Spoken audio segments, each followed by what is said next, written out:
All right, here we go.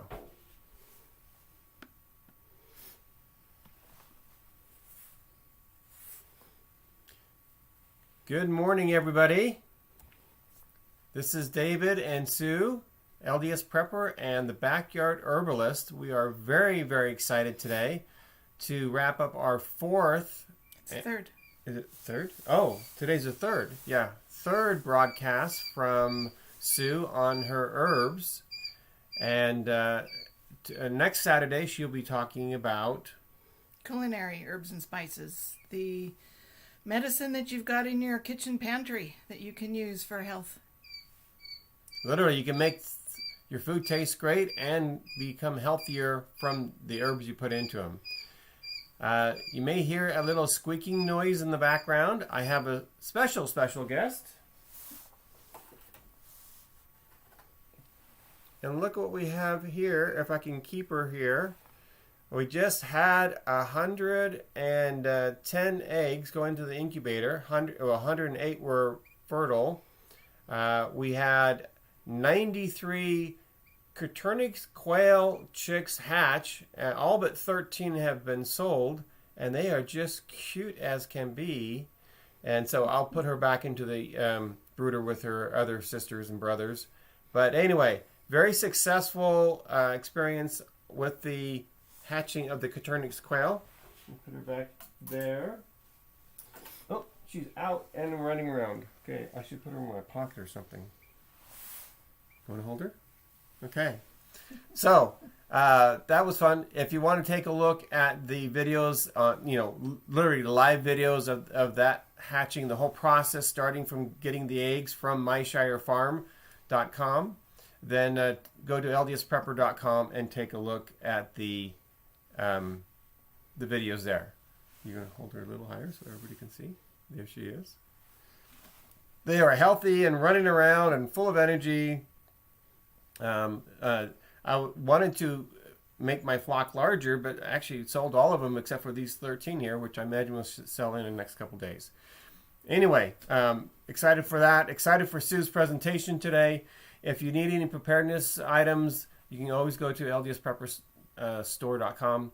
But anyway, please do us a favor and like and share. Click the like and share buttons right now. Share this presentation on your Facebook, with your friends, Twitter, wherever it is, and let's get as many people informed and healthy and using herbs to the greatest extent. So that being said, I will take this little chick here and get off screen and let Sue take over. I got her. And let me... I didn't even get pooped on. Didn't get pooped. Yeah, you're good. Okay. And we will start... Oh, we're on the wrong page. We want to be on that page. Okay. There you go. And let me just size this because I already had that. Okay. You're good to go. You may want to move the laptop to get squared. So do that first so you can see. Because you won't be able to see yourself. There you go. And we can close that. Okay. It's all you. All right. Good morning, everyone. Today we're talking about basics of herbal remedies.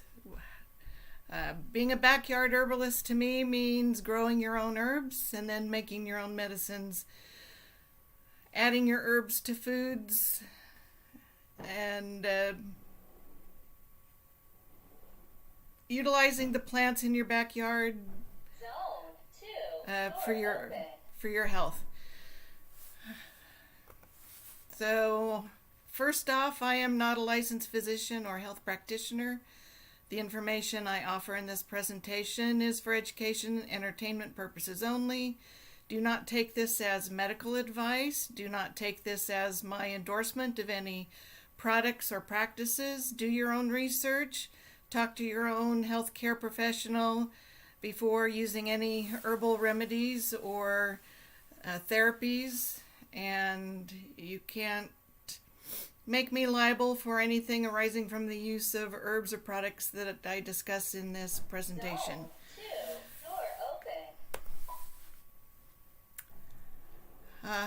So these are the herbal reference manuals that I have created so far.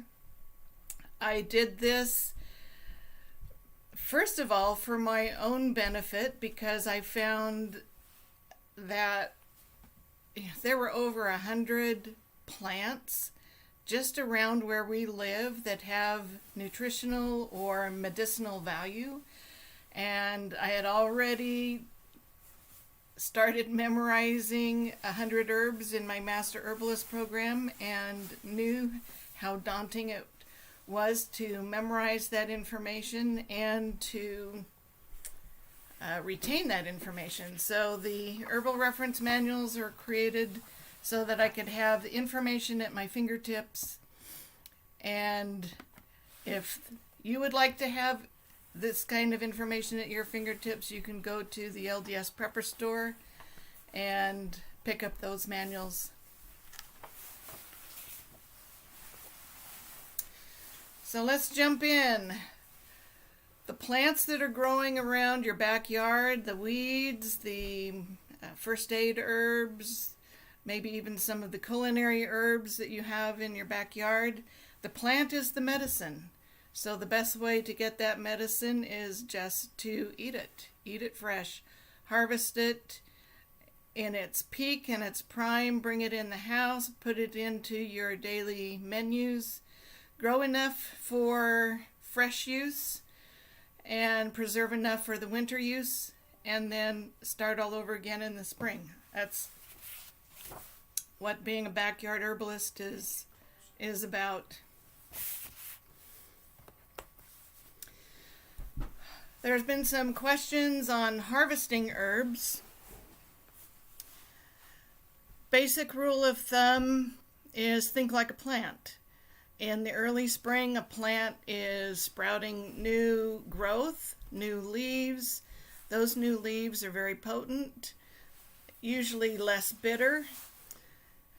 So that is the best time to harvest leaves for medicinal use or for culinary use.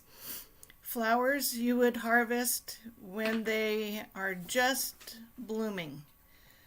That is when their plant medicine is most potent. Barks from trees. The sap flows in the early spring, so that's when you want to be harvesting barks if you're going to harvest barks. And I would recommend you harvest barks from limbs of trees that you would naturally cut off and prune off. If you cut into the main trunk of a tree and take its bark, that is going to severely damage the tree. Don't want to do that, so take bark from limbs that you would prune off, limbs that are growing into the middle of the tree instead of away from the tree, limbs that are not going to get a lot of sunlight. Get those out of there and use the bark. It doesn't take a lot. You don't need pounds and pounds of these herbs to make remedies that are going to last you through the year. Roots are typically harvested in the early fall or the spring of the next year. For plants that are perennial, that come back every year, that's when you harvest the roots. For plants that are annuals, you would harvest the roots at maturity. And some plants like echinacea, the roots need They need 3 years of growth before you can start harvesting them. Wild sheep sorrel is the same. You need 3-year-old roots to make good medicine. So all that kind of information is in my other herbal reference manuals, things to keep in mind and remember about each individual herb so that you can harvest it when the medicine is most potent. Harvest your herbs in the morning after the dew dries. That's going to be different depending on the climate that you live in. You don't want wet herbs. If your herbs get dusty, because we get a lot of wind here and a lot of dust blowing in off of the agricultural fields. So if you find that there's a lot of dust collecting on your herbs, give them a shower the day before you want to harvest them, and then 24 hours later, harvest them and dry them or preserve them. Preserving herbs. I rarely use a dehydrator to dry my herbs. I really like drying them on I've got a cheap shelving unit out on my back deck. It does get some sunlight, so I put some shade cloth over it when I've got herbs in there, and that has been perfect for drying herbs in a warm location that does not get a lot of sun. You can use a dehydrator for some herbs, but you need to keep the temperature at or below 105 degrees. I have also just laid out parchment paper on counters in my dining room and put calendula flowers and parsley and basil and all kinds of different herbs directly on the parchment paper and just let them dry in the house. During the summer, the temperature, we don't have air conditioning, so the house does not get hot, but it's a nice warm place out of the sun, so that's a good way to dry your herbs. And then as soon as they're dry, get them into an airtight container. A mason jar works well. You don't have to get all the air out, but just you don't want your herbs to oxidize by being left out in the open. Another way to preserve herbs is by freezing. There are some herbs that are very delicate that do not dry well. Basil is one of those. Chives lose their flavor and potency if they are dehydrated. So putting them in ice cube trays, adding some water, putting them in the freezer, then storing them in Ziploc bags is a good way to preserve them. And depending on the size of the excuse me, ice cube tray, you just take one or more of those herb cubes in the winter when you want to throw those into a soup or a stew, and they just melt, and they're like using fresh herbs. You can also preserve herbs, especially the culinary herbs, in butters or oils, and do the same thing.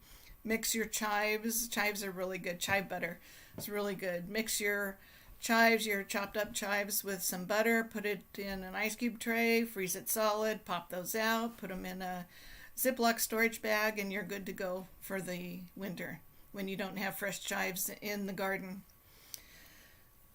Most of the herbal remedies are also good ways of preserving the herbs. Taking your herbs and then turning them into a remedy extends the shelf life and makes them usable in different ways.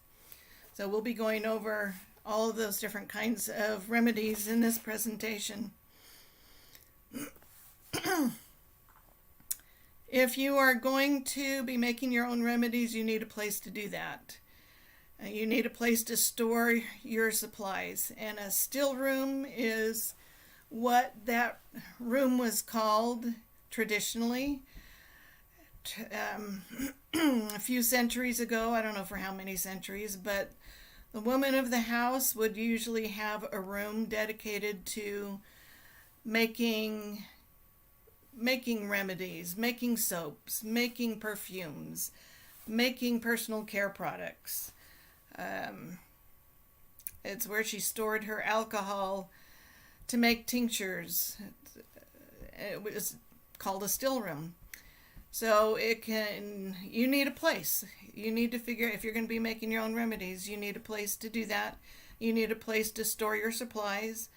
You can use a kitchen cupboard, a set of pantry shelves. If you have a satellite kitchen somewhere, that is magnificent to have that kind of space to make your herbal creations. You can use the backdoor apothecary idea. Put your supplies in a shoe bag on the back side of a door. You need a place. So I'll leave that up to you to figure it out. My herbal reference manual, my remedies manual, has some ideas and some tips, some lists of supplies you might consider getting, and it also has some resources of where to get those supplies.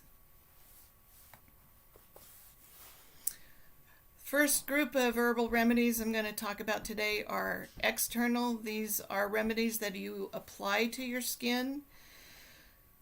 I've grown up thinking, like probably most of you, that like when you take a hot shower, the pores of your skin open up, and when it's cold, they close up. And I was doing some research on the skin and found out that that's not true. The pores of our skin don't act like doggy doors. They don't open and close. They're generally always open, and they are exit ports. They don't do a lot of absorbing. And the pores of your skin do not equate with the cells of your skin. The pores are different. You have sweat glands with pores, or you have sebaceous glands next to pores. And the purpose of the sweat glands is to regulate the temperature of your body. So if you get too hot, your sweat glands produce liquid. They come out the pores of your skin. Air rushes by. The evaporation helps cool your body. That's one process of the pores of your body. Another process associated with the oil glands is lubricating the surface of your skin and providing a protective barrier. So your pores only occupy about 1% of your skin. You only have about 5 million, which seems like a lot, but you have a whole lot more skin cells than you do pores. So the skin cells are what we focus on when we make topical herbal remedies. The skin is 7 layers deep, and the top layer is the thickest. It is made up of lipid cholesterol cells, which are basically fatty cells. So the skin holds in moisture. It repels moisture. And because that outer skin layer is a lipid layer, anything that is fat soluble, anything that is oily, is going to be absorbed very easily. You know that oil and water don't mix. So putting a water-based wash, or spritzing your skin, it's not going to absorb well. It will absorb a little, but what gets absorbed very readily are the oily topical ingredient or remedies. So keep that in mind when you're thinking about remedies that you want to make for your skin. Oils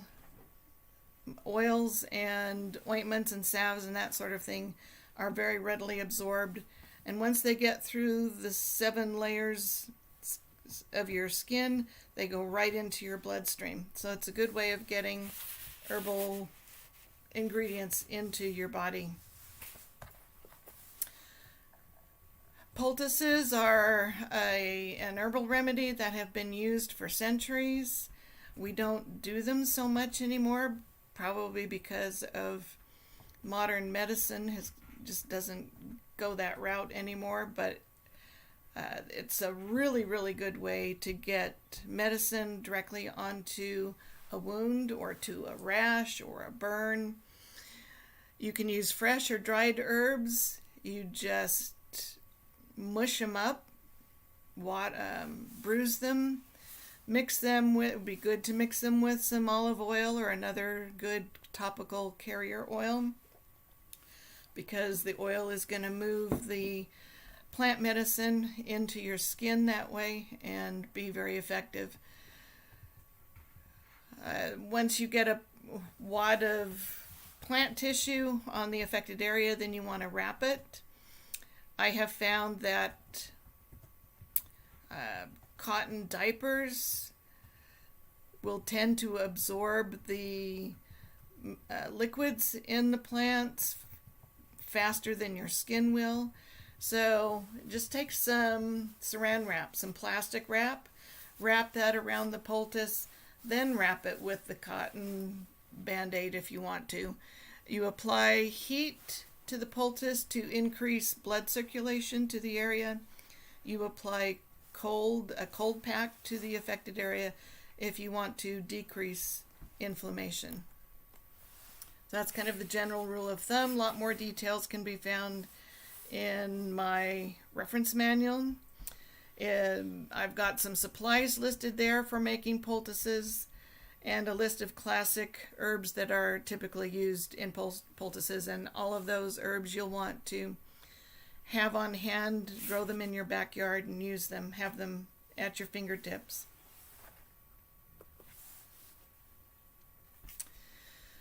Fermentations or compresses, this is another kind of old-fashioned herbal remedy, but it's very effective.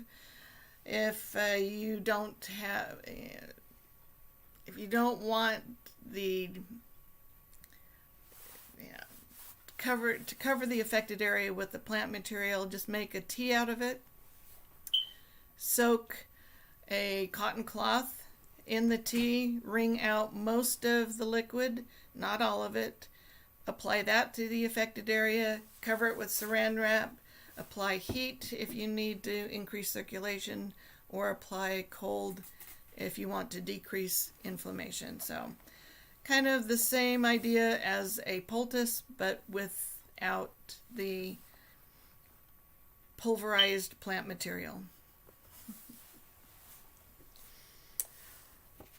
Herbal oil infusions, one of my favorite herbal remedies, because these are really yummy when you combine olive oil and culinary herbs, and then serve them up with some balsamic vinegar and French bread, or that's, I guess, typically how the culinary oils are used. They can be used in salad dressings. You can use it with rosemary. Rosemary would make a really good infused oil to have on hand if you do a lot of outdoor grilling.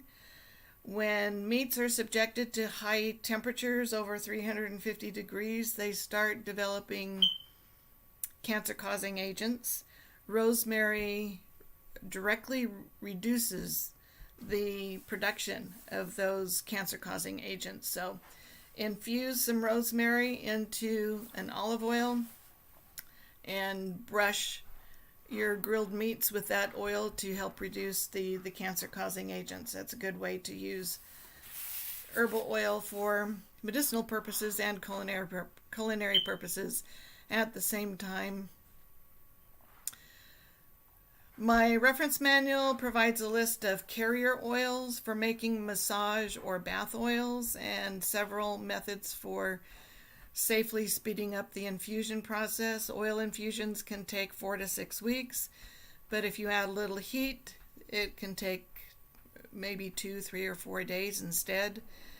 So I've got a couple of methods for doing that in my reference manual. And if you're doing these oils for culinary purposes, if you keep the temperature low, you will not destroy the medicinal properties of those culinary herbs. Once you have an herbal oil, it is really easy to turn that oil into a salve or an ointment or a balm. So you simply take your oil infusion and you add beeswax, and I've got the proportions for that in my reference manual. To make a balm, you simply add essential oils, and that's the only difference between an herbal salve or ointment. Salves and ointments are kind of the same thing. To turn it into a balm, you just add essential oils, and that makes it very fragrant. People like things that smell good. These can be very soothing, very emollient.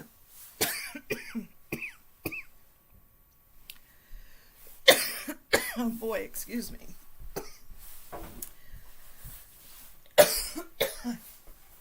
I gotta get a drink. Hang on.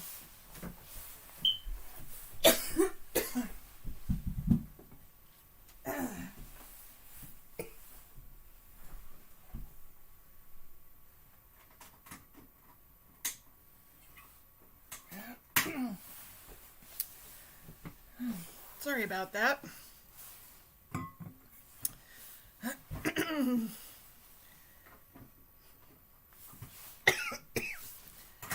This, can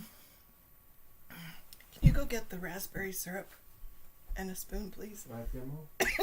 We got a live demo coming up here. I've really got a tickle in my throat. And so I've got some of my raspberry chamomile syrup in the fridge.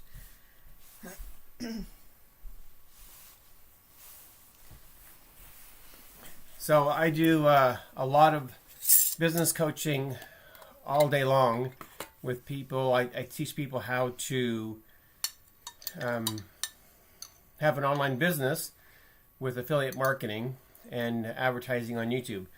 They're extremely successful. We have crazy, super results from the one-on-one coaching. But it's from 9 a.m. till 6 or 7 o'clock here, nonstop. And so she has made this. Go ahead, let's show this here. This herbal remedy here for me from some of the raspberries from our garden and chamomile from the garden. Is there any honey in there?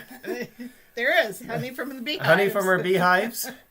And so you can see I've been using this week as I've been coaching the business owners on how to run an online business for affiliate marketing. So this is a lifesaver for me. We have 2 jars of this in the refrigerator right now, and glad that we have it right here for you. So another good thing, have the stuff you need on hand. No need to take toxic chemicals and spray them in your throat when you can have honey and raspberry and chamomile and take care of the issue. I usually take 2 or 3. I don't know, it's really good, 4 tablespoons. But anyway, that really, really works. Have you? I think you've shared this recipe before, haven't you? I've talked about it. The recipe is not in my remedy making reference manual, but it is in the first aid reference manual. First aid kit herbs. Okay. Highly recommend it. Especially good during cold and flu season. People get sore throats. Anyway, so that's why we have it on hand. Glad that she had it. If you want to learn more about how to do affiliate marketing online, be very successful doing that, go to ldsprepper.com/coaching.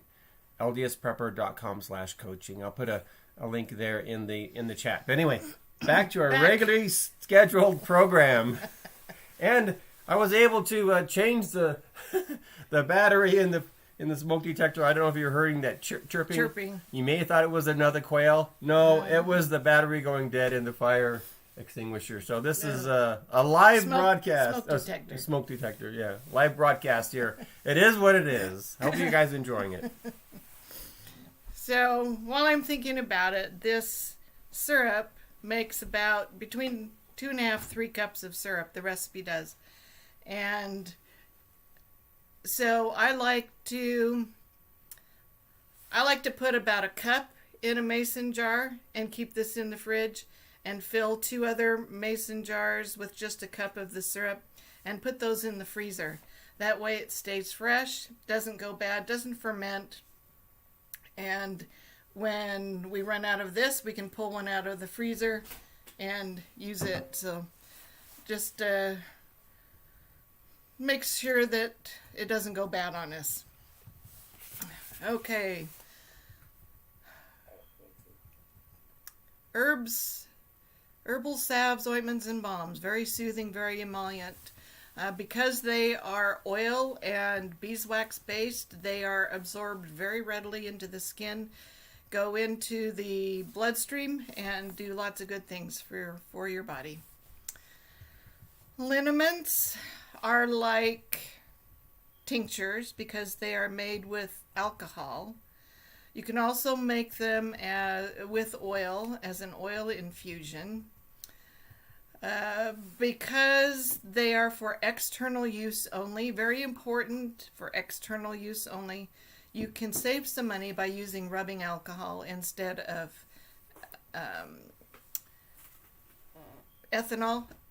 Ethanol alcohol Don't or you have vodka. Don't you have some pictures of that stuff here? You can show them. You got your green stuff there. Oh, Yeah, this is what they want to see. just back up. We got some more show and tell. This is my green stuff. It's it's got lots of comfrey in it. It's got some other herbs in it. I make this specifically for healing owies. And my granddaughters, my girly girls, every time they get an owie, they come ask if they can have some green stuff. And it's like magic for them. You know, I put it on a little owie and all of a sudden it's all better. This one is made with calendula and chickweed. Because it's dry here, our climate is dry, especially in the winter. I wanted something that was very good for my skin, very soothing, very emollient, very moisturizing. So I created that skin smoothing balm. And that recipe is in the first aid kit reference manual. This one is proprietary, so my green stuff. Did you tell them what you... Okay. So I don't have... I have an arnica liniment. I didn't grab it to show you. But I love having the arnica liniment with me when I'm outside working in the garden. I think I mentioned this with the first aid herbs a few years ago. I was pounding garden stakes into some very hard soil with a 5-pound mallet. Hit this part of my hand. It hurt really bad. And I knew it was going to bruise really bad, so I ran and got the arnica liniment, which is alcohol-based, and just squirted it on, rubbed it in, and went back to work. And that evening, I thought, oh, I should check and see if I've got a bruise there. And it never bruised. So that's the power of arnica. And liniments, good to keep on hand for bruises and anything that damages the capillaries that are close to the surface of the skin. It's mainly what liniments are used for. Lots more information on basic instructions on how to make those in my reference manual. Herbal tub teas. The use of hot water therapeutically goes back for centuries. Adding herbs to your bath water is a really good way to get those herbs working on your body, whether externally or internally, as those herbal components absorb into your skin. And it's just fun. If you're going to take a relaxing soaking bath, add some fragrant herbs to it and take advantage of the kind of aromatherapy effects of the fragrances of the herbs. My reference manual has several lists of herbs. You have something to say? Yeah. We like this so much, we're actually replacing 2 of our tubs Oh. to soaking tubs. We have a soaking tub downstairs, but the tub that I have in my bathroom is too small for me. I'm 6'2" to, lay down and soak. Sue has a huge, deep tub in her bathroom, but we'll be replacing those. And we'll be using these tub herbs, these tub teas. They're wonderful, relaxing, just a way to end a busy, stressful day. Exactly. Can be used for healing purposes too. Think in terms of a foot bath or using a tub to soak your wrist or your forearm. If you've got a deep pot, you can put most of your lower leg in there, or just soak in the tub, soak your whole body in the tub. That works too. My reference manual includes several lists of herbs for mixing and matching medicinal and aromatherapy properties. So it's got lists of fragrant herbs, antiseptic herbs, cleansing herbs, healing herbs, relaxing herbs, romantic herbs, lots of lists of combinations that you can try out. And tub teas make a really fun gift idea too. Make up a batch of your favorite and give them as gifts. Herbal skincare is something we probably don't think about as much as herbalists focused on healing, working with health issues and that sort of thing, but a lot of the chemicals that are in the commercial beauty care products are they're hormone inhibitors. They take up receptor sites on your cells so that the real hormones can't attach, and then that causes hormonal imbalance problems.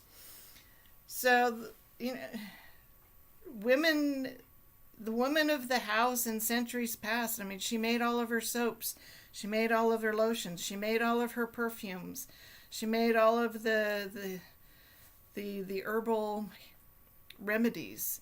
And we've gotten away from that, forgotten how to do that, largely because of modern medicine, and we let other people make these things for us. And that's convenient, but it exposes us to a lot of toxic chemicals. And there's already plenty of toxic chemicals in our environment. So if you can make your own skincare products, you're going to reduce the toxic load on your body, and that's going to improve your health, just doing that. So you can make washes, you can do steams, you can put herbal teas in spray bottles and spritz them on your skin where you've got rashes. You can make cleansers, you can make scrubs, you can make your own toners, you can use compresses, you can make your own moisturizers and lotions, you can make body butter. I mean, pretty much you can make your own shampoo, you can make your own conditioners, you can make your own shaving products for your husband. You can pretty much replace anything commercial with something homemade that has herbs in it that are safe, fragrant, and good for you. So my reference manual has, I can't remember. It has lots of ideas. 32 herbs and how they can be used for a number of skin issues, as well as for replacing the chemical-based products that are on the market. So 32 herbs will, like this is antiseptic, this is moisturizing, this is cleansing, this is antibacterial, all the different properties of the herbs that you can apply to your skin for healthcare purposes.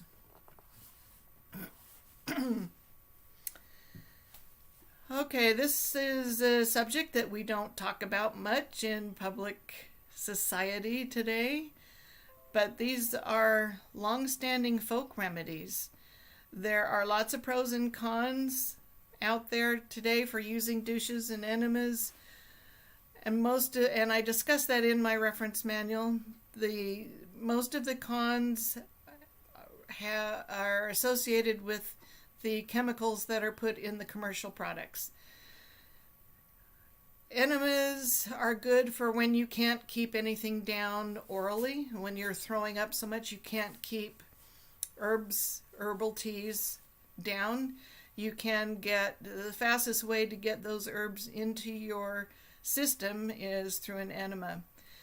Enemas typically are used for constipation. They can become a crutch. Enemas are never meant to be substitutes for health conditions like that. There are plenty of herbs out there that will help correct constipation, get things moving, get your muscles working the way they should be. So enemas should be used for emergency situations and in the short term, not for long-term health issues. not to be used as crutches. And the same thing with douches. So I talk about all that in my reference manual, the pros and the cons, and then some instructions on how to use those. Can you say which reference manual you have? 4 of them. So that's my remedy making reference manual. That's when I say reference manual, that's usually the one I'm referring to today. Suppositories and boluses. These remedies involve mixing your herbs with a soothing base, such as cocoa butter, and making like a Play-Doh consistency, forming them into suppository shapes, and then either freezing them or refrigerating them. So it's a good idea to make these and keep them in the refrigerator for emergency use. They are great carriers for healing agents, for herbs, for getting those herbs where you need them very quickly. It's like an internal poultice.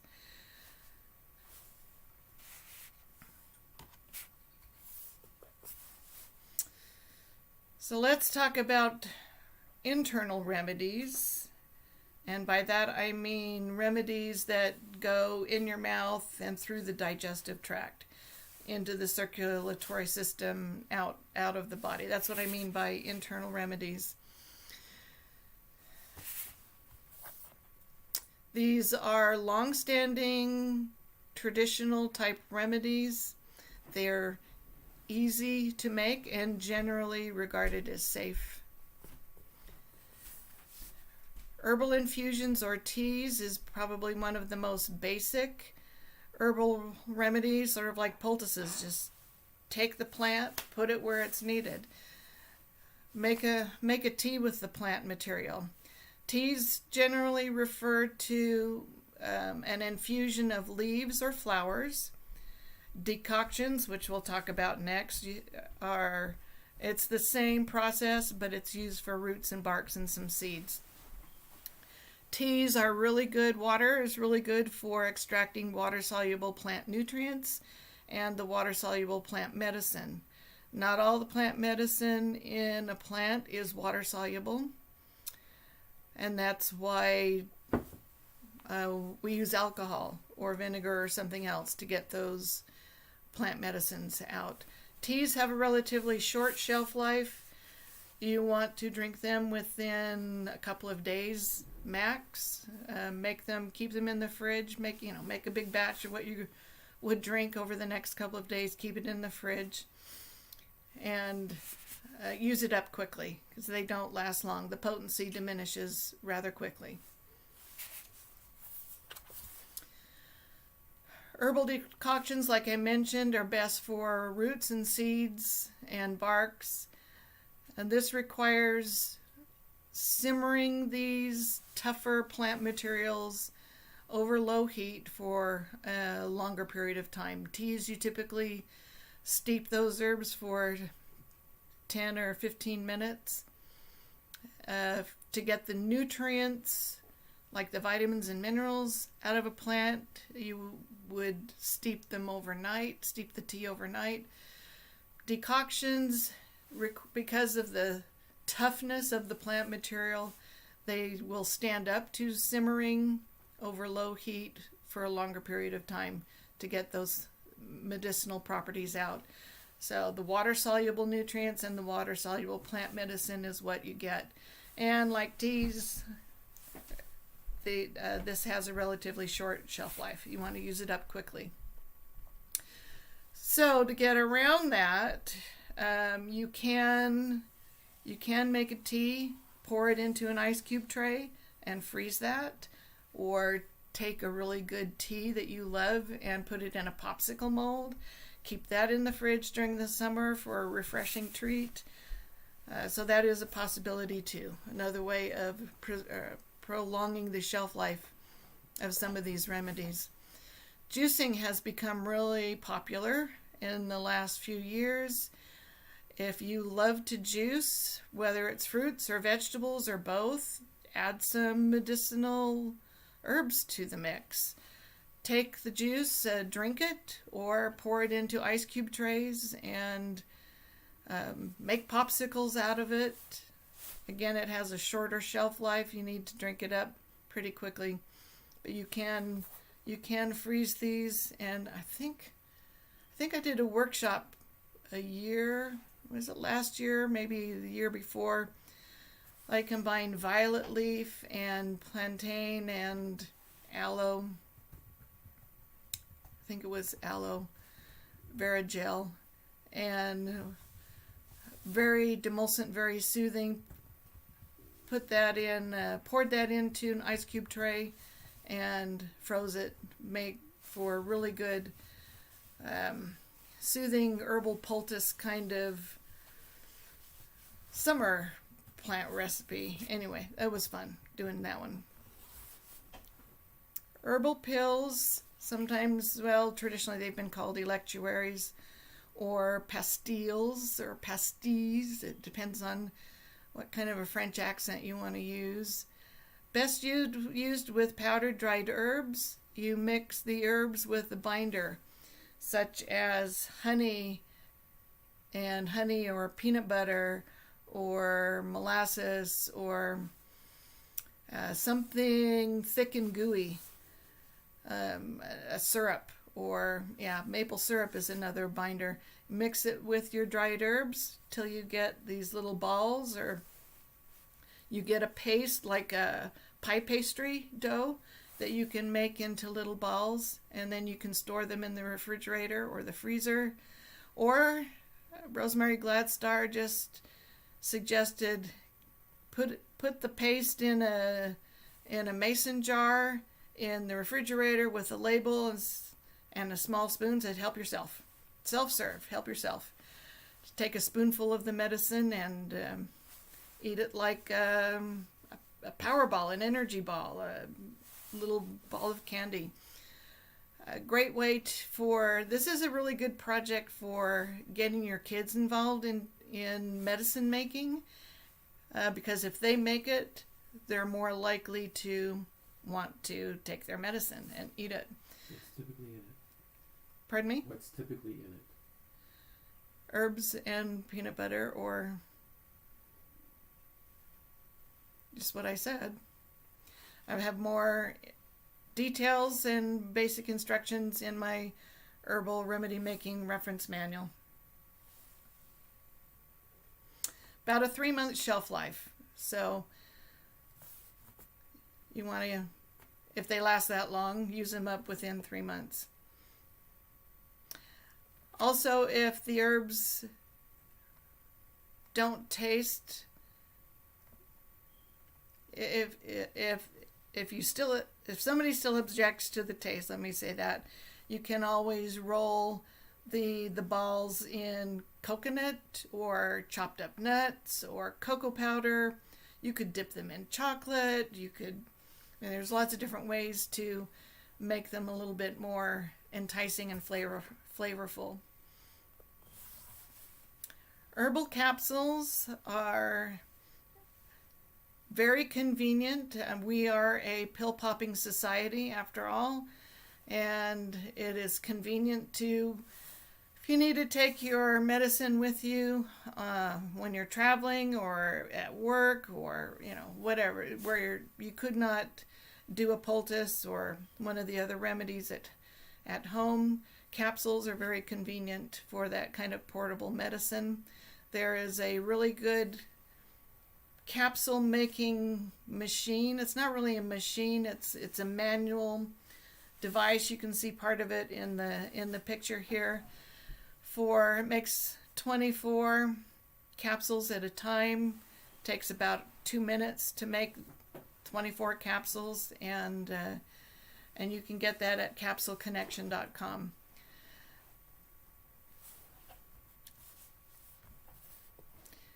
So instead of buying commercially prepared capsules, save a lot of money buying your own capsules and filling them yourself.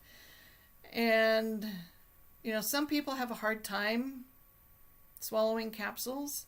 So at Capsule Connection, there are different sizes. You can get a big horse pill kind of capsule with a machine that will fill those, or you can get a very small, narrow capsule that would be easier to swallow.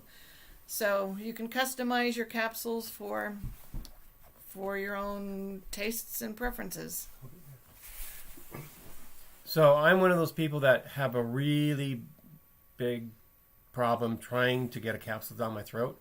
And so I went to YouTube, I call it YouTube University, and watched some videos on how to take capsules. And what has worked really well for me, Sue can take capsules, and she does all day long with herbs. Not all day long. Okay, you take I'm not a pill popping. more than I do. And what has worked well for me, I'll put the caps. They said this is what they taught children: put the capsule in the back of your tongue, put a little bit of water in your mouth, and then turn your head to the side, and then swallow. And for some reason, that works well for me. So I've always tried to, knock it down and drink a bunch of water, and I get it stuck. And I thought, well, if I turn my head, it's not going to work very well. But somehow, for me, turning my head one way or the other, or back and forth, opens up that throat, and the capsule goes down. So if that has been a problem for you, might just give that a try. Good suggestion. Okay, herbal lozenges. This is a remedy that I may take out of my manual in future editions. I did a workshop a few years ago where I came across a recipe from a clinical herbalist who has published books. She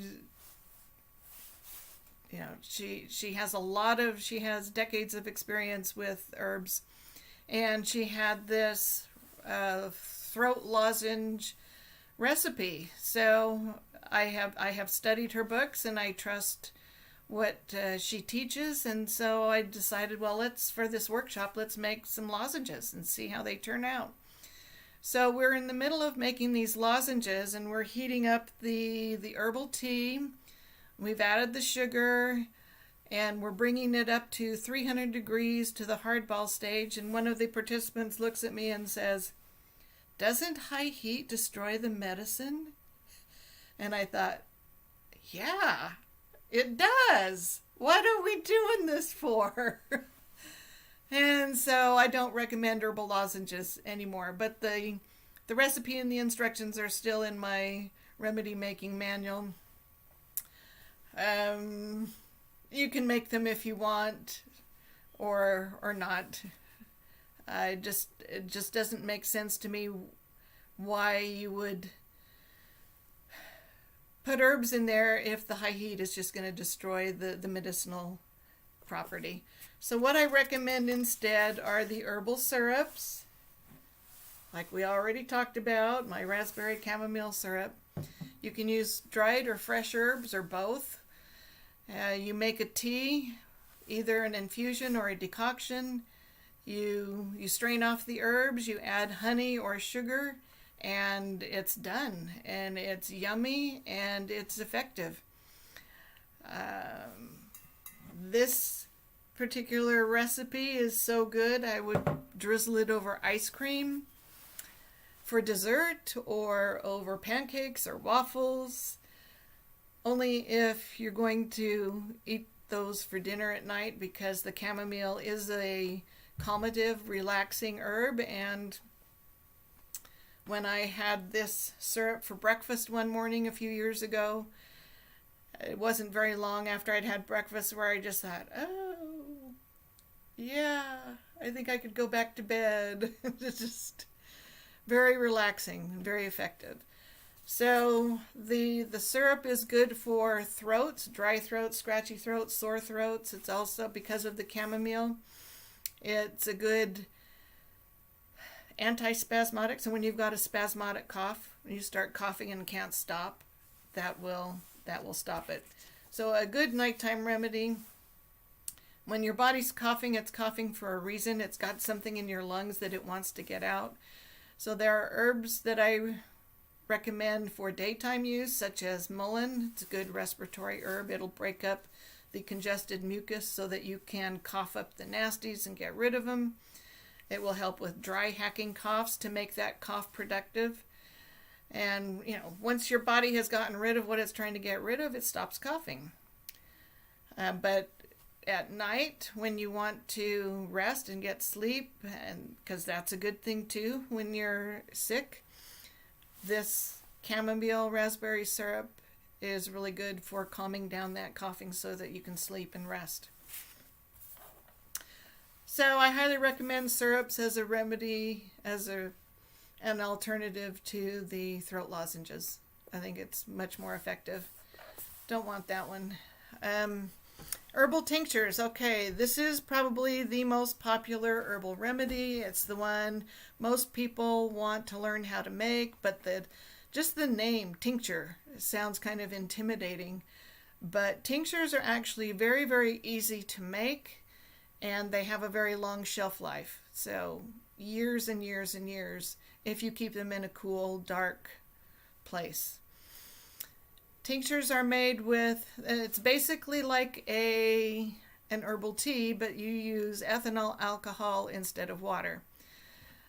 And I like to use, for most of my tinctures, I like to use 100 proof vodka, which means it's 50% water and it's 50% alcohol.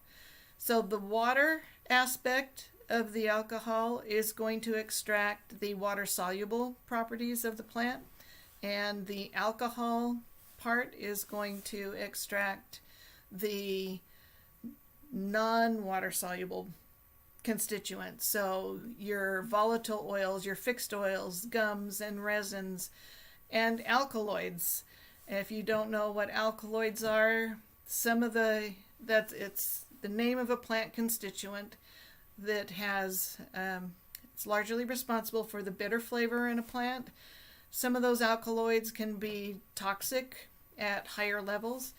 So you want to be aware that alcohol is going to extract alkaloids. And if you don't want those in your medicine, then don't use alcohol. So that's important to keep in mind.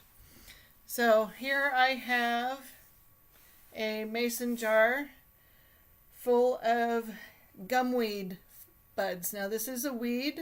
It's in my medicinal weeds reference manual. It's a great herb it's an expectorant and it's an antispasmodic, which makes it really good for asthma. But these little buds have been in this alcohol I started this in 2018, and I just pull out what I need when I need it. And that's the beauty of a tincture. I mean, this can sit on your shelf for a long time, and you use it when you need it. What do you pull out and what do you use it for? I had said that already.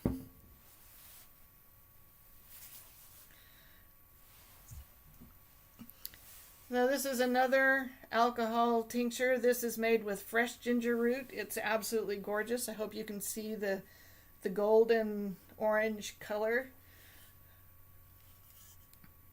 So ginger, you can make a tea with this, or you can use it medicinally. It's a good stimulant herb, which means it's going to get your blood circulation going. If you have cold hands and feet, ginger is a really good herb to get your circulation going and get your extremities warmed up.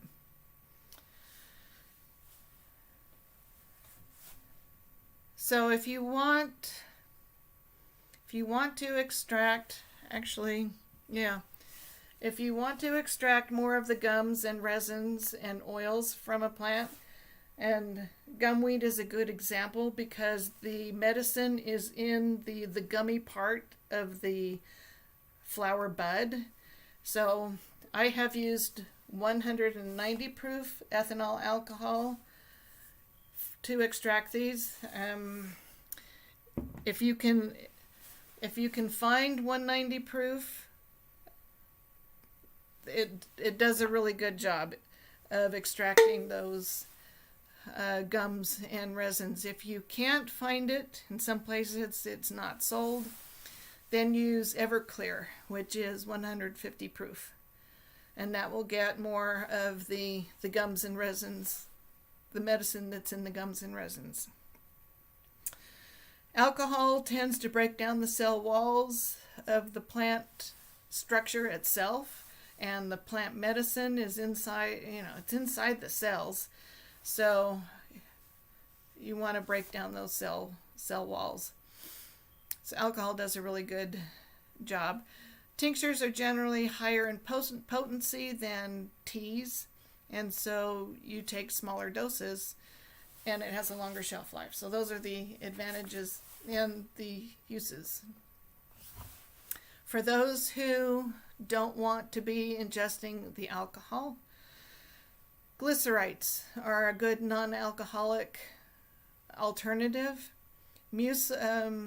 Glycerin comes from, food grade glycerin is a constituent of all animal fats and oils. It has a sweet flavor, and it's a really good solvent. So it does not have as long of a shelf life as your tinctures, but it is really good for making tincture-like medicines for children or the elderly because of its sweetness. Then I go over more details on making glycerites in my remedy making reference manual. I have a list of the herbs that do well as glycerites, but that list, of course, is not all inclusive. So a lot of this is, with herbs is kind of trial and error. You make it, see how it works, and you learn that way. When I was first starting out, I wanted to make a glycerite with slippery elm? No, marshmallow root, which is really high in mucilage, and so I took powdered marshmallow root and I poured the glycerin and water over it, and it immediately turned to a really thick mud. And I looked at that and I thought, how am I going to get the liquid out of that? And so I called the School of Natural Healing, which I was a student at the time, and I said, this is what I did. What do I do next? And they said, powdered marshmallow root, you need to use the chopped up dried root, not the powdered. So it's a learning process. Don't be afraid to try different herbs and different remedies and experiment and find out what works and what doesn't. It's all a learning process. Herbal vinegars is another alternative for those who do not want alcohol. Again, shorter shelf life, less potency, but still a good way to get herbs. Use dried herbs. You can make culinary or medicinal vinegars or both. There's no reason why you can't combine the medicinal properties with the culinary properties of some of the culinary herbs and make that part of your daily menus. Make salad dressings with this. Make marinades with these vinegars. Use them in your cooking. Take advantage of their medicinal properties that way. Herbal oxymels, another fancy name. Simply, if you're familiar with sweet and sour sauce, that's basically what an herbal oxymel is. It's a combination of vinegar and honey or sugar. It's a sweet and sour remedy. Use dried herbs, and again, it has a moderate shelf life, but use it in your everyday cooking, or as straight medicine. Herbal honeys. I grabbed this jar. This is an herbal honey that I made a while ago. It is cardamom pods, lavender, and honey. and you can see it's almost gone.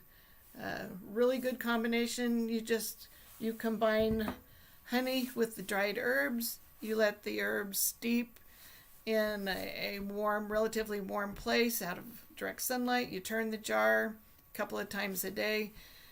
You don't need to take the herbs out because it's pretty hard to do that. I think I did heat this honey up and was able to strain off the herbs, but really delicious way to get more herbs in you. Very delicious, and it has a long shelf life. Preferably you should use raw local honey because that has, well, Dave could probably tell you all the benefits of using honey from local bees, especially if you have seasonal allergies. Really good. So the last section of my remedy making manual has it talks about the basics of making herbal formulas, and then the back of the book has an area for you to start your formulary journal. So in this section I talk about how many herbs should you combine, how to pick the primary and the supportive herbs, and then how and when to add the stimulant or the relaxant herbs, when to add a carminative, that sort of thing. So some basic tips on getting started with herbal formulary, putting herbs together for making a formula. I am in the process of writing an ebook that goes into a little bit more detail about herbal actions and energetics in plants and people, so that you can better match which herbs are going to be the best for a specific individual or health condition. So stay tuned for that. Hopefully by the end of the year that'll be ready, if not sooner. Whether you have my remedy making manual or want to get it, if you're going to be making your own remedies, I highly recommend that you start some kind of journal. As I mentioned before, in the back I have a bunch of alphabetical index tabs where you can organize and store your recipes whichever way works best for you, and then take notes. You make a recipe, you write down exactly what you did, you use the recipe, and then you write notes on how it worked or what you would do different next time, what did not work. I've tried to remember, I've gone back to a recipe and thought, what did I do? How did I do that? I couldn't quite remember. So I highly recommend keeping a journal where you write down everything so that you don't have to remember, because it's so easy to forget, or it's easy to get recipes mixed up. So you have it in writing. There's no guesswork the next time you want to go make that recipe. So thanks for listening. Once again, being a backyard herbalist is all about growing your own herbs and making your own remedies. And my reference manuals were created to help that process, starting with what you have in your own backyard, whether it's weeds or some culinary herbs and spices or some herbs that are good for first aid. Grow your own and then make your own. You have any other books here? What? You have your other books? You have your other books here? I don't. They're on the screen. Okay, so thank you for watching. You can see the covers of the books there. They're available at ldsprepperstore.com. And but this isn't necessarily a recipe book, but it's full of recipes. She's really designed this for herself as her reference manual, and people love the format because it's full of color pictures. It has step-by-step instructions. It has lots of details on the medicinal purposes of the herbs, how to use them, practical applications, how to identify them, what parts to use, and so forth. So really great value. And in addition to that, as she mentioned in the back, this is for you to learn. Take notes. Learn. Make up your own recipes. The recipe that she mentioned over here, Grandma Lou's green stuff, this is a recipe that she came up with after using all these different, using several different other recipes, and found that this works really well for her. Everybody uses it actually. Everybody in the family loves it. Yeah. The granddaughters say, "I need Grandma Lou's green stuff," and they don't ask for the pharmaceutical. Neosporin or the chemical stuff that they that's readily available. Although that is a solution, but they prefer having something made by Grandma Lou and something they know that's safe and good for them. So thank you very much for watching. Again, please share and let other people know about these broadcasts. Next week, again, Sue will be on her last presentation, and that will be on culinary. I'm trying to think of the word. Culinary herbs. She has a book on that. I don't have it right here in front of me. So if you want to get her reference book on the culinary herbs, you can go to ldsprepperstore.com. We actually have a promotion going on where you can get all 4 books at a nice discount, and we include free shipping when you buy all 4 of those books. You can get them in a digital form, a printed form, or both. And so while you're waiting for them to come into the mail, you also have them in digital format. Hope you've enjoyed this presentation. We enjoy sharing these things with you. As you can see, we use these things real life here. This isn't just something that we talk about. It's something we actually practice and find a lot of benefits from. So thank you very much for being with us here today. Feel free to go over to ldsprepper.com, watch the other videos on off-grid living, portable solar generation, raising quail, gardening, do-it-yourself solar, geothermal greenhouses, lots of other things on being prepared over on ldsprepper.com. Thank you very much. Have a great day, and we'll talk to you next week.